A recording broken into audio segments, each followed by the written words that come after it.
Hello అండి అందరికీ. ఇక్కడ చూస్తున్నారు కదండి, నేనైతే నిన్న ఊరెళ్ళాను. ఊరెళ్తే ఎంత హ్యాపీగా అనిపించిందో అసలు.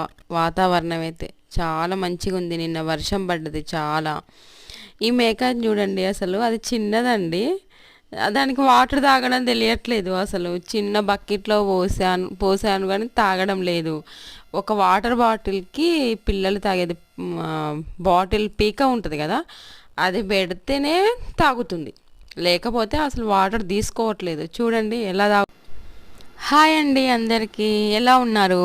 నేనైతే నిన్న ఊరెళ్ళాను. మా ఇంట్లో చిన్న మేక ఉంది. దానికి అసలు వాటర్ తాగడం తెలియడం లేదండి. చిన్న గిన్నెలో పోసినా దానికి తాగడం తెలియట్లేదు, చిన్న మగ్గులో పోసినా తాగడం లేదు. అయితే మా మామయ్య ఇగో ఒక చిన్నది థమ్సప్ బాటిల్ తీసుకొని దానికి పీక పెట్టిండు, పాల పీక పెట్టిండు. అది చూడండి ఎలా సగ్ చేస్తూ తాగిందో. బాటిల్ మొత్తం తాగి